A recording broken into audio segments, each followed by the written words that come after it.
Hey everybody, it's Jim here, and today we're not going to be talking about any gear whatsoever. We're only going to be talking about music, specifically a few records, and then segueing into one record that a viewer was kind enough to send in to me that I will be giving to one of you, or rather, I'll be buying you your own copy because I'm going to be keeping the one that was sent to me. But more details on that in just a few minutes.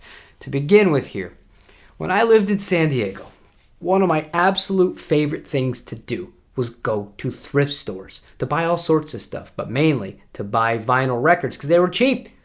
Get like $1 a piece, sometimes if you're really lucky, even a quarter if it was a real big sale or a place was going under. And one of the kind of records that I found were called Homegrown. I got three of them, 1976 I believe, 1975, and 1977. There was a radio station called KGB Radio in San Diego, and they would get a compilation record like this that they would release. I believe it was annually for a little bit. It might have been a little bit more frequently than that. However, it was all local artists, and all of the songs just screamed San Diego, whether they had the names of cities or streets or famous places in the titles or just the vibe in general. It really, really hit the sweet spot for me, and to this day, whenever I listen to any of these records, I could picture myself right back at Sunset Cliffs or an OB or somewhere like La Jolla if I really wanted to drive up north for a little bit. I bring this up because the reason I love these records so much is because they aren't so produced. They're real, just natural works of art, so to speak. And I just said that in the most unnatural way, but I was trying to phrase it in a way that didn't sound like I was saying bad things about modern music. However, I just have this appreciation for just when a full band can get together, be totally on the same page, not rely on so much production after the fact in the box. No matter what you're doing these days, it's inevitable. Even things I'm working on, there's no avoiding it. You're going to do it to some extent, but I'll always have that sweet spot for music that really hits in that real feel zone. And that's what this record did for me. And this is Rex's record, big for his age too. I have two songs that I would like to highlight as my favorite, just in case Rex is watching this and he's curious. The first one is actually the first song on side B, Parallel World. The song just gets stuck in my head all the time. It really does. It's such an upbeat song, but the chorus has got a great hook to it. It's a lot of fun. And then kind of juxtaposed to that, as far as the emotional and the vibe goes, the last song on the record, Holding On. It's just a powerful, slower kind of song that's just, I think of it as a sunset song. I can picture myself back on Sunset Cliffs watching the sun go down and, really just really vibing. It's powerful stuff. Kind of reminds me of the end of Hotel California, but it strays off and really does its own thing. Now, I'm not going to sit here and judge any of these songs or say this is the best record or give it a rating or any of that kind of crap, because who the hell am I to do that to somebody else's art? But I do have a few things that I'd like to point out about this that I really do appreciate. Earlier on in the video, when I was mentioning the Homegrown records, I was talking a bit about production and how a lot of modern records have a bit too much production for my tastes on them, and some of the consequence of that result in the dynamic range being very small, meaning there's a lot of compression involved, so you don't really hear the highs so much and you don't really experience the lows. And when you don't have that in the song, the emotion kind of can suffer. There's no other way of saying it. This record really captures the old vibe, and it does feel like a time machine, which is not common for modern releases, at least in my neck of the woods and what I'm listening to, so it's very refreshing for that. They're just great songs, and they're really well thought out songs. I'm not just saying that to butter up Rex. One thing that I really do appreciate when it came to this record, you can tell that they were thought out because of all the little details and all the little side parts that are involved in different pannings and different parts. It wasn't just a copy-paste thing. And one thing that can happen when you are working in a digital audio workstation like Pro Tools or Logic, or whatever you're doing your recording in, when you're doing vocals especially, for example, and you're doing background vocals, you could say, oh, you know what, we'll have the main track right here, and then we'll have somebody singing the third or the fifth or the sixth or whatever it is, or just doubling the vocal, or have an ensemble sing along with it and kind of follow that same formula for every single song and every single part. Whether it's the verse, you have it on the last bar of the verse here, and the chorus, it's all the same.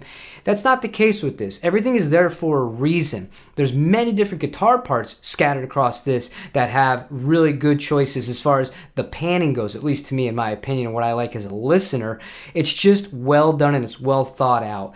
And one reason how I can know this was well done and well thought out, and I said earlier in the video I wanted to reference this as well.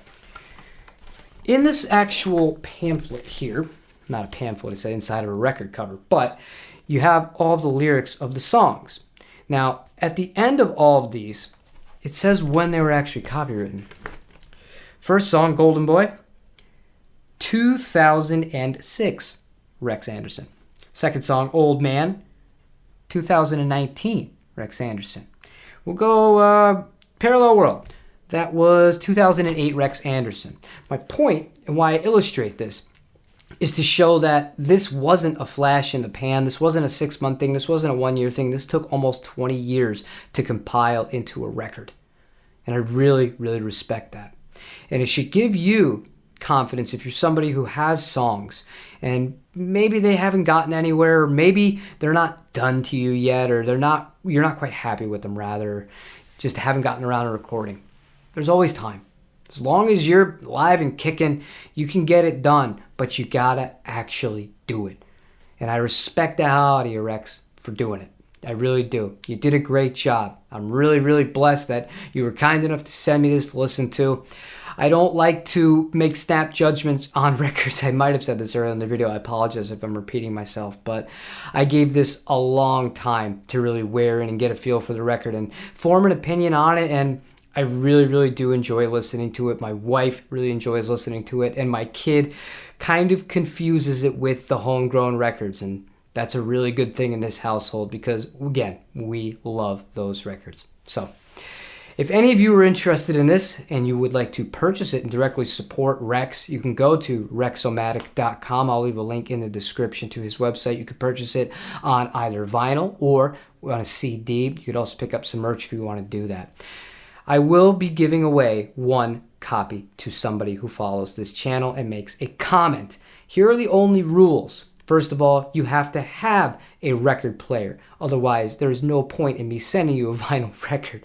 I want you to be able to listen to the record. Second is, unfortunately, you have to be in the United States, because in order for me to order it from Rex and get it to you, I'm going to have to apply by the rules that are on his website, and they're only shipping internationally. You know what? No, I don't care. If you are somebody overseas, I'll order it for myself, and then I'll ship it to you elsewhere. I don't care. All I ask that you do, leave me a comment down below. Let me know your favorite vinyl record that you own and why you like it so much. That's it. Thank you to Rex for sending me this and the kind gesture. Like I said, I'm terrible at taking compliments or just acts of kindness in general, but it really does mean a lot to me that, you know, people are at least resonating enough with this, whatever I'm doing on this front of this camera for YouTube, to do nice things for me with absolutely asking nothing in return and not pressuring or anything like that. And yeah, I do really sincerely have gratitude for that.